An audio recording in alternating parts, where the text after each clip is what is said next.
Hello बच्चों। आज हम लोग देखेंगे जीव विज्ञान क्लास 10 जैव प्रक्रम का पहला टॉपिक पोषक। इसके ऑब्जेक्टिव जो इम्पोर्टेंट है, जो एग्जाम में पूछे जा चुके हैं, आज हम लोग उसको देखेंगे। तो पहला सवाल हमारा है अगस्त नेक्स्ट सवाल। प्रकृति में ऑक्सीजन का संतुलन कैसे होता है, कैसे बना रहता है? तो याद रखिएगा, प्रकृति में ऑक्सीजन का संतुलन पेड़ पौधों में होने वाले प्रकाश संश्लेषण से बना होता है, ये आपको ध्यान रखना है। दूसरा है, प्रकाश संश्लेषण द्वारा किसकी प्राप्ति होती है? प्रकाश संश्लेषण द्वारा ग्लूकोज की प्राप्ति होती है। तीसरा, प्रकाश संश्लेषण क्रिया में ऑक्सीजन बाहर निकलता है। तो प्रकाश संश्लेषण जब होता है तो ऑक्सीजन किसके माध्यम से निकलता है? तो पत्तों में पाए जाने वाले छोटे छोटे जो स्टोमाटा होते हैं, उनसे जलों के माध्यम से। मैग्नीशियम कहाँ पाया जाता है? क्लोरोफिल में पाया जाता है। कवक में पोषण की कौन सी विधि पाई जाती है? कवक में मृतजीवी पोषण पाई जाती है। एक उभयलिंगी जंतु कौन है? केचुआ। एक उभयलिंगी जंतु कौन है? केचुआ है। कौन है? केचुआ है। नेक्स्ट है, भोजन का पाचन किस प्रकार की अभिक्रिया है? उपचयन। कहता है भोजन का पाचन किस प्रकार की अभिक्रिया है। उसके बाद रक्त में आयरन की कमी से होने वाला एक रोग कौन सा है? एनीमिया। रक्त में आयरन की कमी से होने वाला एक रोग क्या है? एनीमिया। आगे, क्लोरोफिल वर्णक का रंग है हरा। याद रखना है, क्लोरोफिल वर्णक का रंग है, कौन सा है? हरा। आगे, ग्वाइटर अथवा घेगा पनपता है। ग्वाइटर अथवा घेगा पनपता है किससे? आयोडीन की कमी से होता है। स्वपोषी के लिए आवश्यक है। तो स्वपोषी एक तो पर्णहरित होना चाहिए, सूर्य का प्रकाश, और दूसरा कार्बन डाइऑक्साइड। जो पेड़ पौधे जिसको स्वपोषी भी कहते हैं। दही के जमने में कौन सी क्रिया होती है? तो किण्वन की क्रिया होती है। उत्पाद किसमें पाया जाता है? अमीबा में। उत्पाद के माध्यम से भोजन ग्रहण भी करता है और निष्कासित भी करता है। नेक्स्ट है, एक वयस्क मनुष्य के कितने दांत होते हैं? 32।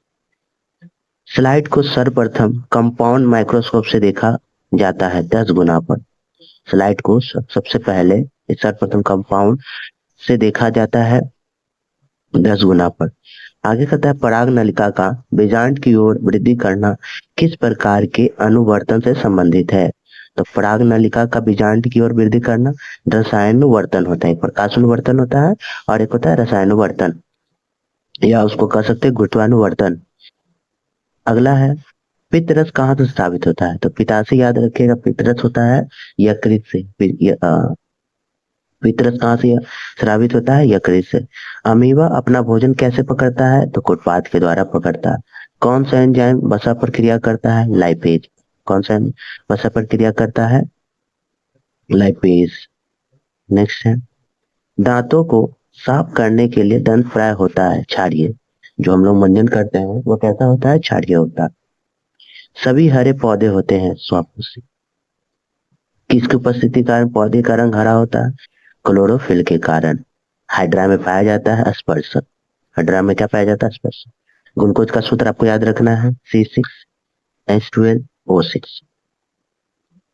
अमीबा के अधिकांश पोषण कैसा होता है? अंतःग्रहण। अमीबा के अधिकांश पोषण कैसा होता है? अंतःग्रहण। दांत की ऊपरी परत है अस्थि हड्डी। दांत की ऊपरी परत कैसी है? अस्थि।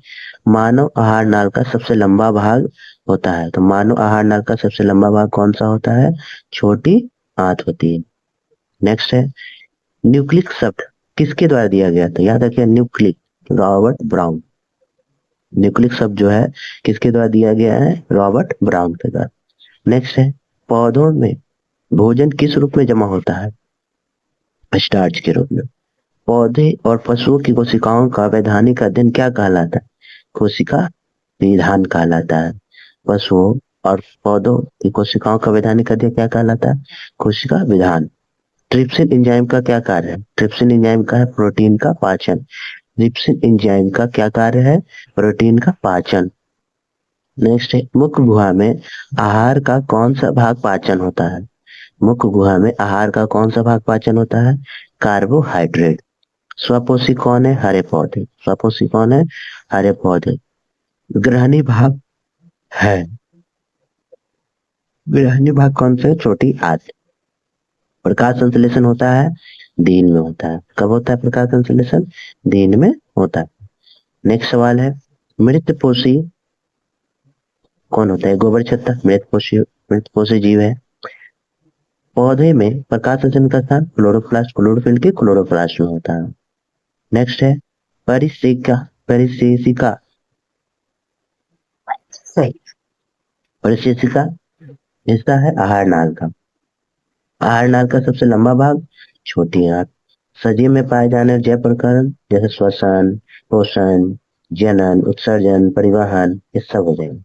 ये आपको ऑप्शन देखकर बनाने होंगे। नेक्स्ट, क्रमानुकुचन गति पाई जाती है ग्रास नलिका में। क्रमानुकुचन किसमें पाई जाती है? ग्रास नली में। एक अपघटक है अमरवेल। प्रकाश संश्लेषण की दर किन कारणों पर निर्भर करता है? तो प्रकाश संश्लेषण की दर किस पर निर्भर करता है? तो याद रखना, प्रकाश के गुण और प्रकाश की मात्रा पर। गोबर छत्ता कैसा है? मृतजीवी। नेक्स्ट है, किस रंग की तथा है किस रंग की प्रकाश किरण प्रकाश संश्लेषण सबसे ज्यादा प्रभावी है? लाल। अगला का सवाल आपको खुद से बनाना है। प्रकाश संश्लेषण प्रक्रिया, प्रकाश संश्लेषण की प्रकाश अभिक्रिया होती है क्लोरोप्लास्ट की ग्राना में। क्लोरोप्लास्ट के कहा? ग्राना में। कृत्रिम रूप परिशेषिका किसका हिस्सा है? कृत्रिम रूप जो होता है परिशेषिका जो होता है किसका हिस्सा? आहार नाल। प्रकाश की ओर प्रवाहित गति, जो प्रकाश की ओर बढ़ता है उसको प्रकाश अनुवर्तन, जो पृथ्वी की तरफ बढ़ेगा उसको क्या बोलेंगे? गुरुत्वानुवर्तन। ये बहुत इंपॉर्टेंट फंसाता है सवाल। किससे बचने के लिए आयोडीन युक्त नमक का के प्रयोग की सलाह दी जाती है? तो घेगा रोग या गाइटर रोग से बचने के लिए सलाह दी जाती है। नेक्स्ट है, गुरुत्वानुवर्तन जल की ओर, प्रकाश होता है प्रकाश की ओर। परजीवी पौधा अमरवेल। शाकाहारी जीवों छोटी आंत की लंबाई अधिक लंबी होती है। छोटी आंत में पूर्ण रूप से पाचन भोजन कहलाता है चाइल्ड। चाइल्ड पूर्ण रूप से जो भोजन पच जाता है उसको क्या कहते हैं? चाइल्ड। मूल रोमों के द्वारा जल का अवशोषण किस विधि द्वारा होता है? परासरण के द्वारा होता है। मूल रोमों के द्वारा जल का अवशोषण किस विधि द्वारा होता है? परासरण के द्वारा होता है। मुख गुहा का पिछला भाग ग्रसनी है। मुख गुहा का पिछला भाग क्या है? ग्रसनी। क्षुद्रांश में स्थिर रसांकुर का कार्य का कार्य होता है। क्षुद्रांश में स्थिर रसांकुर का क्या कार्य होता है? अवशोषण का सतही क्षेत्रफल बढ़ाना। नेक्स्ट है आपका, एक जूल में कितनी कैलोरी होती है? एक जूल में याद रखिएगा 0.23 कैलोरी। एक जूल में कितनी कैलोरी होती है? 0.23 कैलोरी होती है। नेक्स्ट, फर्स्ट चैप्टर का लास्ट सवाल, प्रकाश संश्लेषण में ऑक्सीजन का मूल स्रोत। तो ये आपके टोटल फर्स्ट चैप्टर के ऑब्जेक्टिव है जो इंपॉर्टेंट एग्जाम में कई बार पूछे गए हैं। तो इस चैनल पर जो बच्चे नए हैं वो चैनल को सब्सक्राइब, लाइक और अपने दोस्तों में शेयर कर देंगे, जुड़े रहेंगे ताकि ऐसे वीडियो बहुत सारे आपके लिए important final exam, annual exam 2027 जो होने वाला है उसमें आने की संभावनाएं हैं। आज के लिए इतना ही, धन्यवाद।